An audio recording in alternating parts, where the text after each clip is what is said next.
العالمين اللهم صل وسلم على سيدنا محمد وعلى آله وصحبه أجمعين.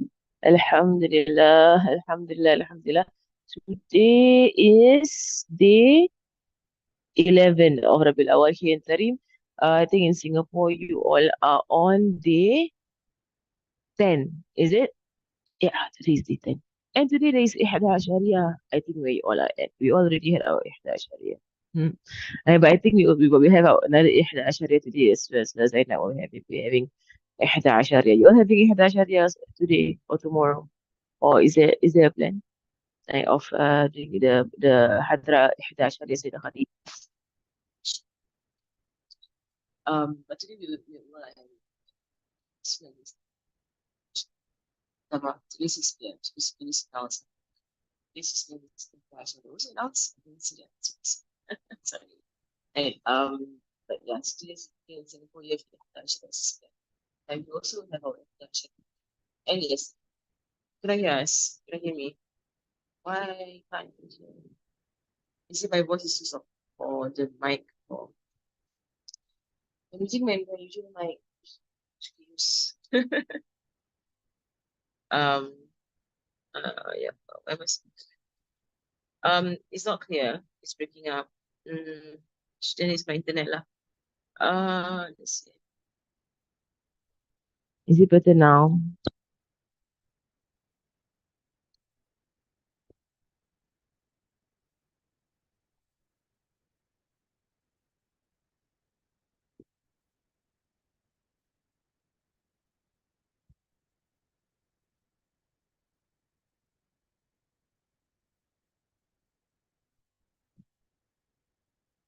Now? Is it now? Is it better now? Now no sound. Okay. Mm. Now? Now? Is it better now? Do you get worse again? Is it better now? Okay, تمام خلاص. Okay, it's the same mic. I just connected and disconnected. Okay, alhamdulillah. Okay, Bismillahirrahmanirrahim. Bismillahirrahmanirrahim. So قال المؤلف رحمه الله تعالى ونفعنا الله به وبعلم في الدارين. And so the writer he says, may Allah have mercy on his soul, and may Allah benefit us by him in this world and the hereafter. To where he has said, محمد ضاحك للضيف مكرمه محمد جاره والله لم يضام. Muhammad in honoring his guest, smiling, full of cheer. Muhammad, I swear by God, never did he hurt a neighbor. Sallallahu alayhi wa sallam. Sallu ala nabi. Allahumma salli wa sallim bari alayhi wa ala alihi.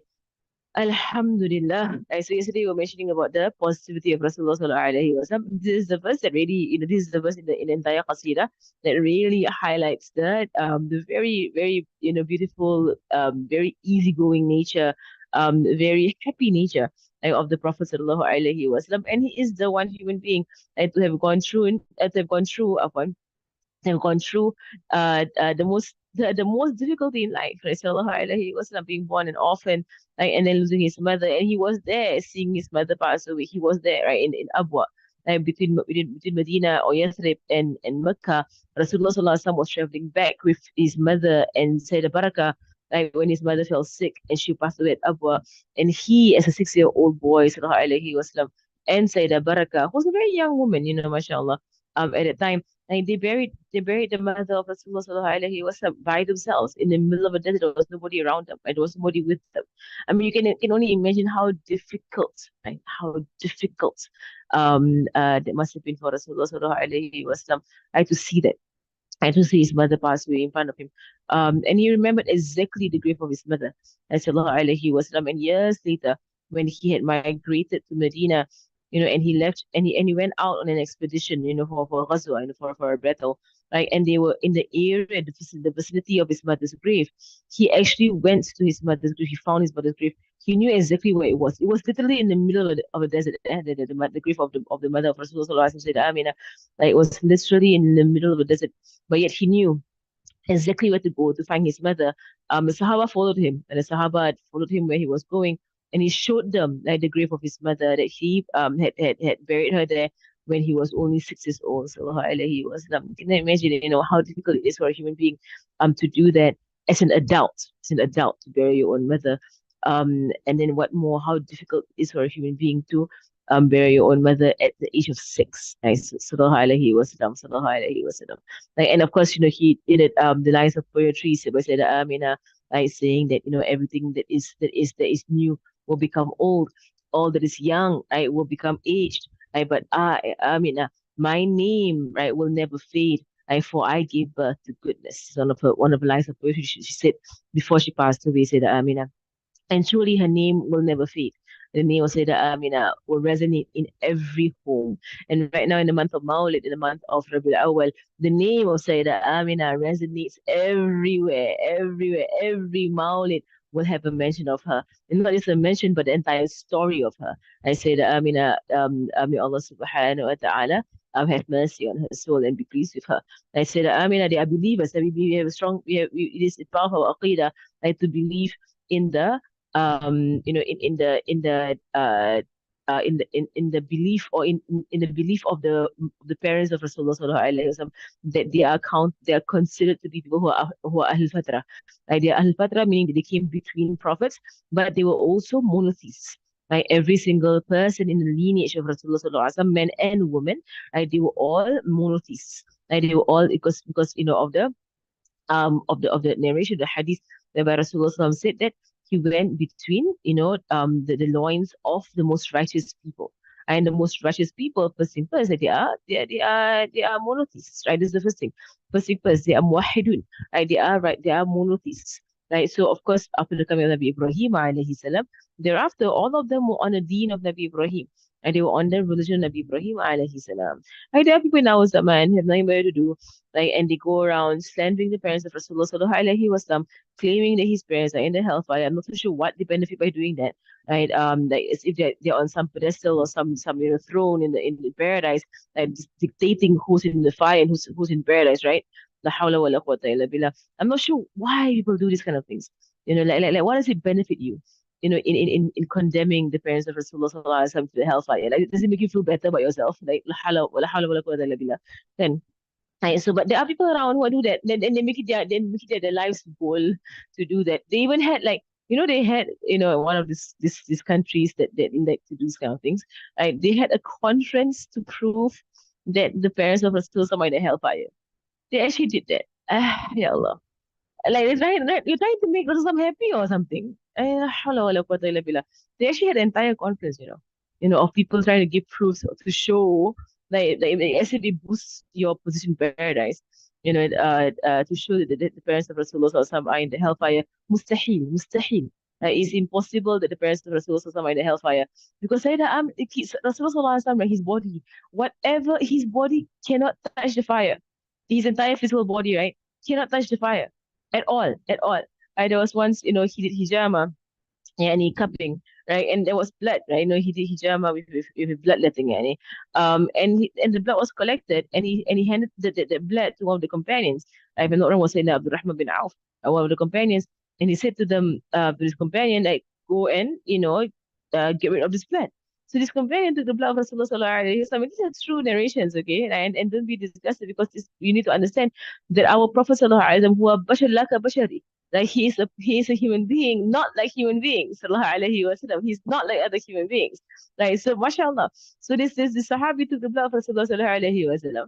Like, and he went around and he was wondering what to do with the blood. Because, it's the blood of the Prophet sallallahu alaihi wasallam. He's not gonna chuck it or throw it on the floor, right? Or throw it on the ground. No, it's the blood of Rasulullah sallallahu alaihi wasallam. It should be on it. He didn't know what to do with it. He didn't know what to do with the blood. Right. So he went around, and then what he did eventually? He drank it. He drank it. Right. And remember, the blood of Rasulullah Sallallahu Alaihi Wasallam is not like our blood. It's different. And the smell is different. It smells like musk. Right. It is beautiful. It is, it's not like our blood. So he came back to Rasulullah Sallallahu Alaihi Wasallam. Rasulullah said, what do you do with the blood? And he said, I took care of it. He just responded, I took care of it. And Rasulullah said to him, do you drink it? He knew it. And do you drink it? And then the Sahabi said, yes, Rasulullah, yeah, Rasulullah, I drank it. And Rasulullah Sallallahu Alaihi Wasallam said, then, right, the fire of hell is forbidden to touch you. And because nothing from the Prophet ﷺ can ever be touched, right, by the fire of hell. And another story also is similar. I'm saying all these stories because people are like they might have never heard these stories or they feel disgusted with these stories. No, you need to change your idea. Okay, change your idea. Right, the Prophet ﷺ, huwa bashar la ka basharin.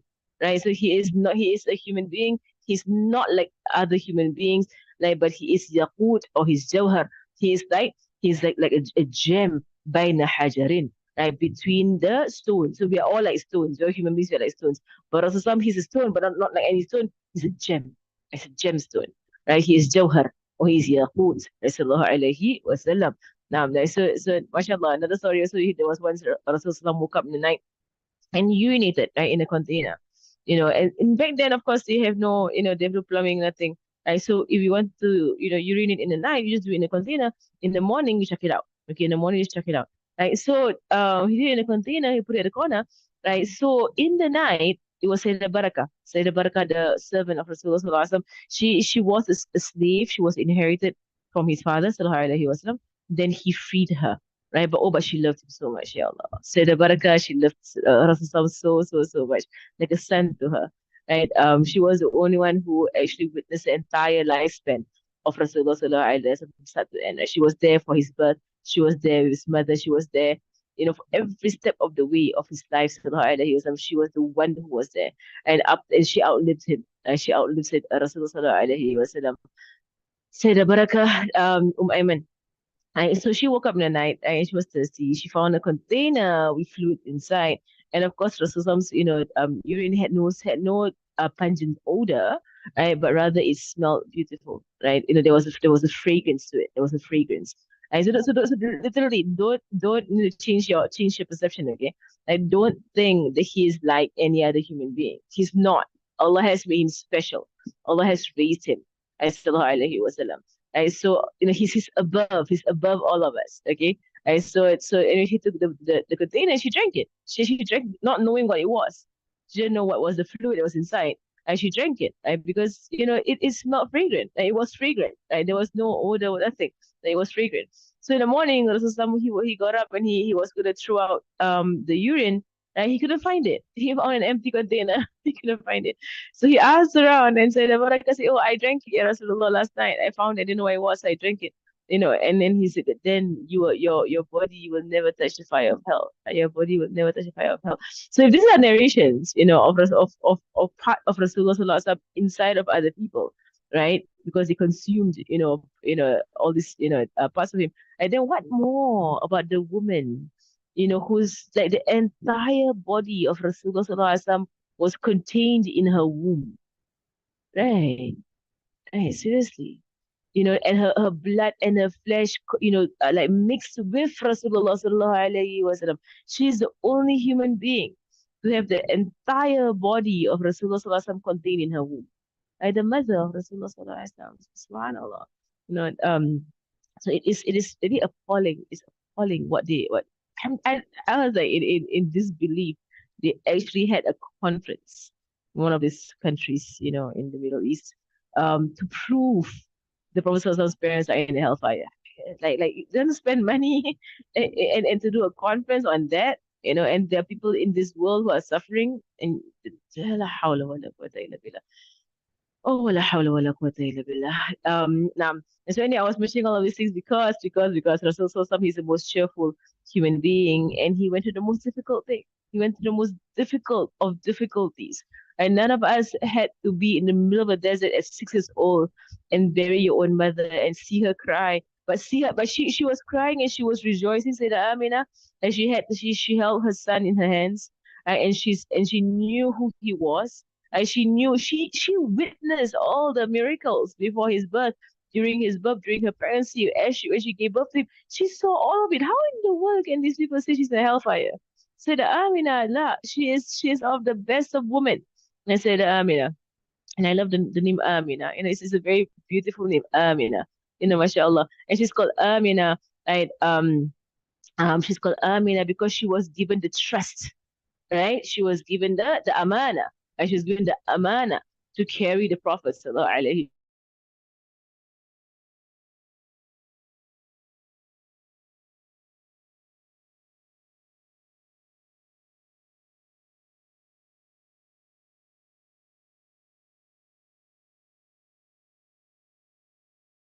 I said, yeah, so he has taken on the name of Sayyidah Amina, his mother's name. Mashallah, that he's called Sadiqul Amin, right? The most truthful, the most trustworthy. Sallallahu alayhi wasallam.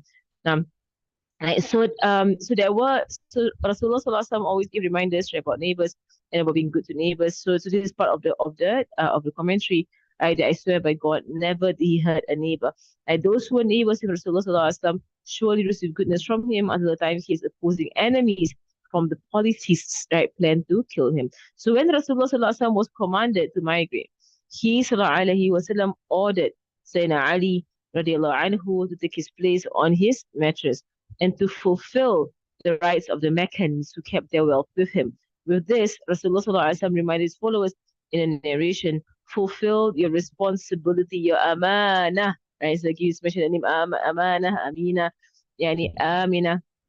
Sadiqul Amin, all from the same, Aman, all from the same, root word, right? So Rasulullah alayhi wasallam, I reminded his followers, in a narration, fulfill your responsibility to those who put their trust in you, and refrain from betraying those who have betrayed you before, right? So don't, so again, as yesterday you mentioned, don't be bad towards people because they've been bad towards you. No, the act of goodness is because goodness is commanded. That's it. Allah commanded goodness, and therefore you behave with goodness, right? You treat others with goodness because Allah has commanded goodness, not because someone else deserves or does not deserve goodness. Right? Subhanallah. Right? So it is alien, as to us as Muslims to say, oh, she does not deserve my goodness. It's an alien statement. We don't have that statement in our religion. That statement does not exist in our religion by someone, oh, she does not deserve my kindness or deserve my goodness or deserve my help. No, no such thing. No such thing. It's not about deserving. It's about that we need to help others. We need it. We need our souls, our poor souls. Like we need to be good to other people. We need to be kind. We need to be merciful. We need it. Because we don't do it, we suffer. Do you realize that? The more negative you are towards other people, the more you yourself suffer, right? About the disease of hasad, the disease of hasad, or the disease of jealousy. The disease of jealousy is like someone, consuming poison and wishing the other guy dies. That's basically what jealousy is. You destroy yourself, right? You ruin yourself. Like you consuming poison and you hope that the guy you're jealous about dies. Okay? That's what you're doing. Right? Holding grudge, holding rage, holding jealousy, holding all these negative emotions makes you just a very vile person. And it makes life so much more difficult, right? I mean, subhanAllah, life already has all these trials and tribulations, right? And be positive. Be happy. Be a happy person. Have a good outlook in life. Right? But then in the hawla wala people like they I don't know, they like to just, hold on to negative stuff and drag themselves down. I don't know why. It's a matter of choice. Just choose not to, right? Choose not to. Don't hold all this stuff. Don't hold all these negative emotions, negative feelings, negative memories, or negative, grudges. Grudges are negative, yani. I don't hold all these grudges, yani. Right? Why do we kill ourselves? Huh? Right? Why do we do that to ourselves? Allahu A'lam. Yani. Right, so Rasulullah Sallallahu Alaihi Wasallam, he said here, I fulfill your responsibility, your amana. Right? And this was exactly what he did, Sallallahu Alaihi Wasallam, before he left Mecca. SubhanAllah, his life was at stake. He was a wanted man, Sallallahu Alaihi Wasallam. The Meccans were plotting to assassinate him, Sallallahu Alaihi Wasallam. And yet, what was on his mind was amana, amana, amana, amana. These Meccans, right? These Meccans, this is the Quraysh, the enemies of Islam. While they were being enemies to Rasulullah Sallallahu Alaihi Wasallam all those years that, in Mecca that he was preaching, for 13 years he was in Mecca and he was preaching, all those years while they were enemies to him, and they called him liar, they called him, a magician, they called him all kinds of things, right? Throughout the entire time, they would bring their valuables and entrust their valuables to him. And he was like, because you don't trust each other. They're all liars and cheaters. Right? So they would actually like because back then, right, there were no bank accounts, right? So if somebody were to travel, right, and they have valuables with them, or a lot of money with them, they would place their money or their valuables in the hands of someone who is trustworthy. right? They would do that. And so the one who is staying in the town, right, would hold on to the valuables of so and so, right? And this was something that they used to do before Islam to Rasulullah sallallahu alaihi wasallam, because he was the most trustworthy person. So he would literally, keep the amana, of people. He would keep the valuable trusts, of people placed in his hands. He would keep them. He would have them in safekeeping, right? And then when they came back, they could take it back from him. And so even after revelation, and now he is the Prophet in Mecca, and they are saying all these lies against him, and they are fighting him, and they are persecuting the Muslims, right? While doing all of that, the irony is, subhanallah, and they know him to be truthful because it's right in their actions. They still placed their stuff with him. They still did that, and he still helped them while they were being mean to him, right? They were being vile to him. He still helped them. So I mean, it's just like the largesse of character. Think about it. Like it's that's such a vast character. وَإِنَّكَ لَعَلَى خُلُقٍ عَظِيمٍ يا رسول الله. That you are on a vast character. لِخُلُقٍ عَظِيمٍ. You're on a great, great, vast character. Like subhanallah, like they're calling you they're calling Rasul a liar on one hand, then behind, and then on the other hand, right, they're entrusting their goals and their most valuable items to him, sallallahu alaihi wasallam, and he is accepting this trust, only while they are slandering him, he's helping them out. I mean, we know how stressful it is to hold someone's valuables. It is very stressful. If someone gave you like a whole lot of money to hold for them for a long period of time, like, for me, I get very stressed when I have to carry money for people, from Singapore, Tarim, and so on. So I get very stressed because it's like people's money. It's a lot of money, right? So, but Rasulullah, he held it, mashallah.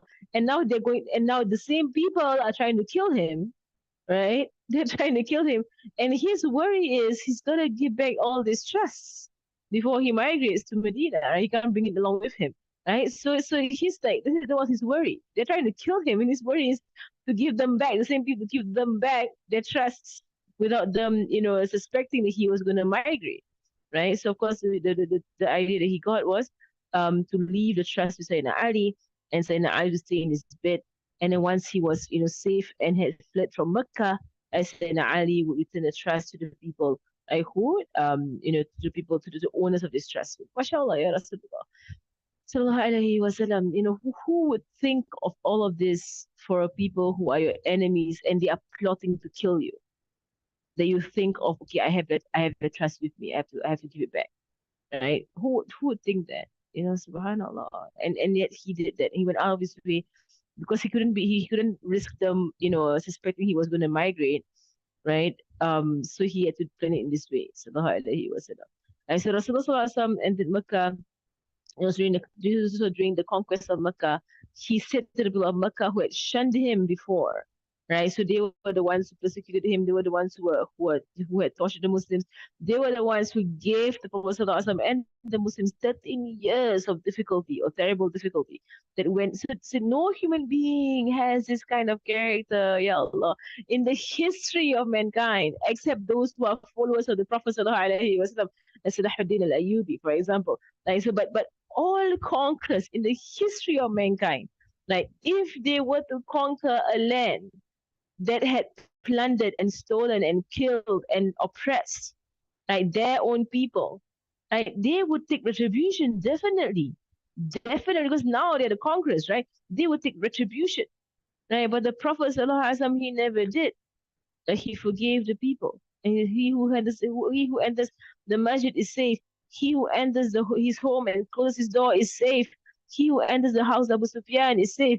The last part is just to honor Abu Sufyan. Because Abu Sufyan, he likes being honored again. So the last part is like, it's because Abu Sufyan, yeah, he's like, he's the leader of Makkah, and now Makkah has fallen, Makkah has been conquered, right? Well, he's the leader of Makkah because all the other leaders were killed in the Battle of Badr. Right, so Sayyidina Abu Sufyan, so he likes Sayyidina Abu Sufyan. He's character. He likes prestige. He likes name. He likes being raised. And Abu Sufyan, and Allah have mercy on him, and he pleased with him. But that was before Islam, and he liked it, and he liked his name being mentioned, right? So the last part was just, Sayyidina Abbas had advised Rasulullah. Abu Sufyan, he's a man, he likes being raised, okay? He likes being special. So say his name. Say his name. I used to wonder the last part, because of the statement of Rasulullah, whoever enters the masjid, he is safe. Whoever enters his own home and closes his door is safe. Whoever is at the house of Abu Sufyan is safe. So I was like, why is his last part there? Isn't it the same as whoever enters his home and closes his door is safe? It's kind of telling you the same thing, right? Then Mashallah Habib Ibrahim explained it. It's because Rasulullah he was very aware, of the sentiments of people. He was very aware, of the sentiments of people. So he knew that the conquest of Mecca was a blow on the ego, right, of Sayyidina Abu Sufyan. It was a blow on his ego. It was. He had come into Islam, so like Sayyidina Abu Sufyan, may Allah have mercy on him. He had come into Islam the night before, right? But it was a blow, like because people like, you're the leader of Mecca, and the Muslims literally just walked in and conquered. There was no bloodshed, like shameful. How did they conquer us like this? They just walked in and conquered us with no fighting whatsoever. Right? To the Arabs, it would be like something that would be shameful. But then Abu Sufyan, he knew that Rasulullah is a prophet. Khalas, he's a prophet. Sallallahu Alaihi Wasallam. Like so it was just to kind of like any to comfort the nafs of Sayyidina Abu Sufyan, just to comfort him a bit, like Bismillah. Like Sayyidina Abu Sufyan, so his name was mentioned. Like so he feels better, and also to give honor is the sunnah of Rasulullah to honor the leaders right there. Okay. Yes, they have been conquered, and yes, he's brought down from his leadership. Yes, he is. But honor him. He has position, Sayyidina Abu Sufyan. Right? So this is a sunnah of Rasulullah Sallallahu Alaihi Wasallam. And it's a very beautiful sunnah when you enter into a place, the community, the society, right, into anything.